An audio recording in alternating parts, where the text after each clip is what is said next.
It's the Jeff and Big Joe Show on FM 107.5 and 1070 The Fan. You're used to seeing him on ESPN. You're used to hearing him here on FM 107.5 on the morning after. But a special Atlanta Super Bowl appearance from our man Jeff Saturday, the former All-Pro Colt, joining us from Atlanta. I'm just curious, Jeff, being a person who lives in Atlanta most of the time, what's it like for you when the Super Bowl comes to your town there? It's pretty awesome, man. You come. I'm actually staying downtown.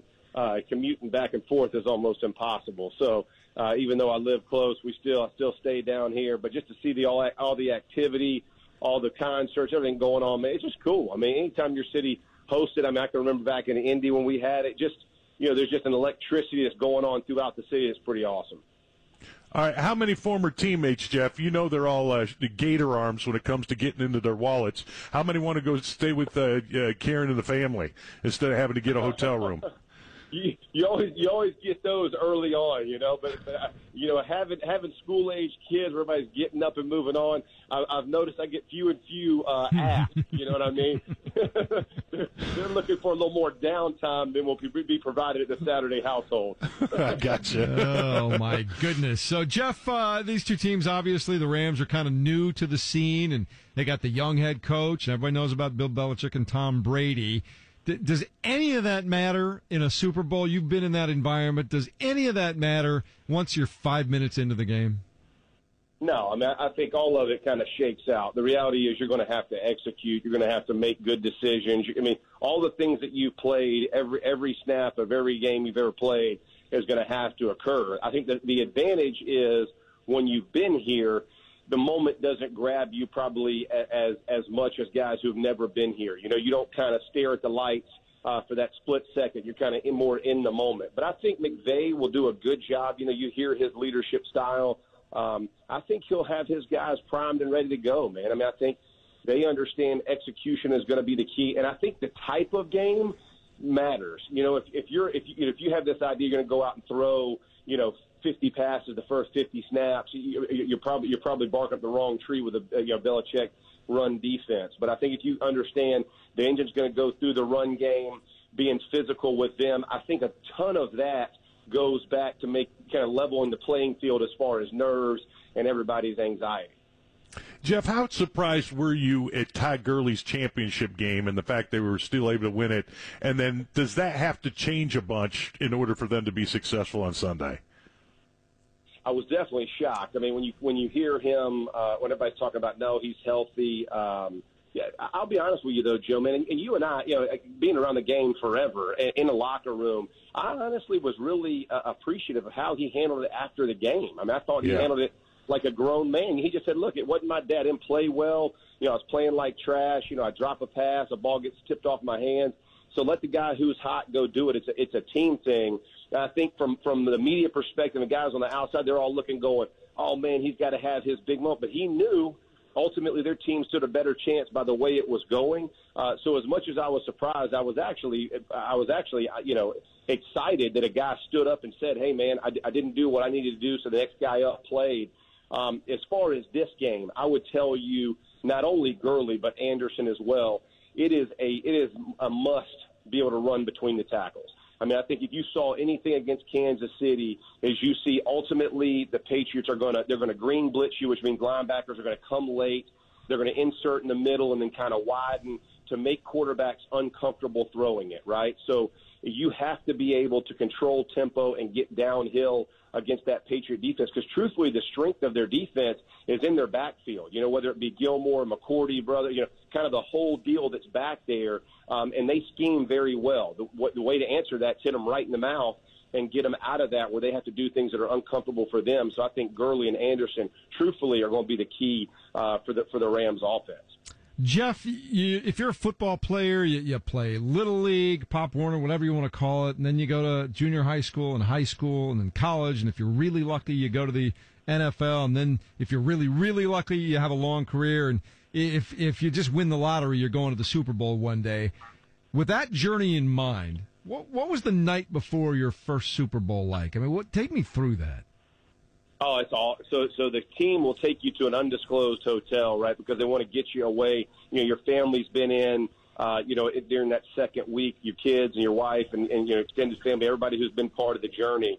But it's kind of cool, man. They seclude you. You go off to a different hotel, and you kind of go through your regular regimen. And guys will get up and kind of just share a little bit, whichever guys in whichever room, offensive line-wise, we're all kind of split up, and then we get together for a team meeting.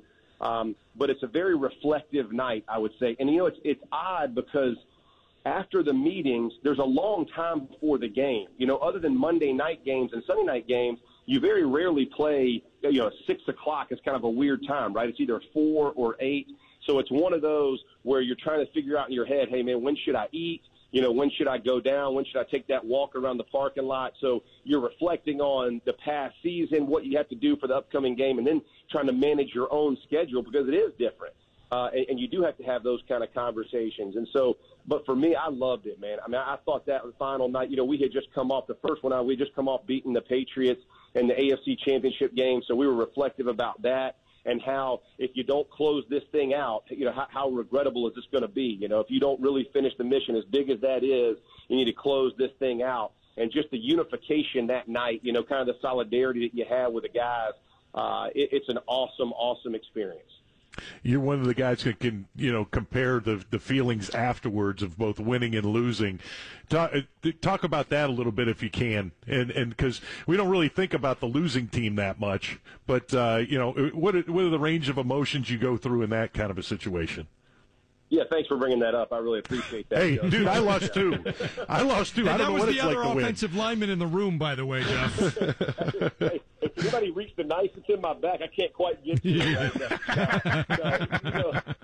That's a great question, man. And I'll tell you, I think the finality of it all, right? So you're playing in this game, and Joe, you and I know, right? On the field, when it's over, right? So we throw a pick and the guy's running in, and all of a sudden, it's a wrap, right? This is it. And that last drive or the last minute as it ticks off and you're watching the excitement build up in the other team and, they're hugging each other and slapping each other and, they're congratulating you on a great season and kind of salting the wound. It's just a surreal moment. And then when the confetti flies, right? So the confetti flies and you're watching everybody else celebrate and enjoy the moment. It's devastating, man. And you walk in that locker room and you realize this is it. Like, this team will never be the same. Usually 33% of your team goes and does have to do something else. It'll never be the same group. One of the more devastating things I've gone through, when you, as a football player, I'm talking about, just when you walk out of the stadium, it almost feels like it's all for naught, and you years back, you look at it, people are like, oh, it'll be different. You'll remember and cherish the season. I don't. I still remember the loss. It was still painful. I still hate to have walked off that thing knowing we had the better team. We just didn't execute that night. All right, then let's talk about something that's kind of cool, and I'm not sure how many teams do it. I know, in Stanley Cup, every player gets to share that Lombardi trophy. When that thing comes through, it's kind of an awkward deal to see the trophy kind of coming through and all the people trying to put their hands on it and stuff. But does each player get to have a day with the trophy? How does how did Coach handle that? Yeah, they may have. I never got that opportunity. Okay. They probably had a Manning, a Harrison, a Dungy, an Irsay. They kind of rotate that little rotation.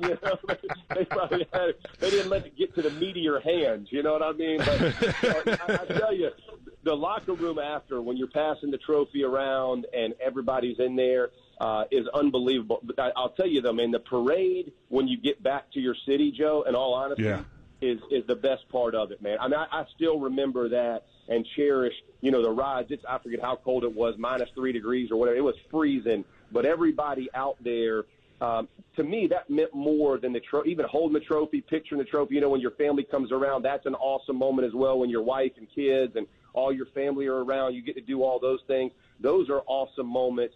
But the parade afterwards, man, I would say that would be the highlight of any kind of trophy ceremony. Jeff, we will talk to you post-Super Bowl on Monday morning. Thanks for your time today, man. I always appreciate it. Thanks for the insight. Perfect, fellas. You have a great day. All right. Joe, he's doing such a great job on ESPN. I don't know if you have a chance to watch him, but I just love watching those guys that have played before break things down. And speaking of breaking things down, we got Rick Venturi coming your way in a minute. He'll tell us what to look for as the Rams get ready to take on the Patriots and maybe what the Colts can learn from all of this. We'll do it next here on FM 107.5 at 1070 The Fan.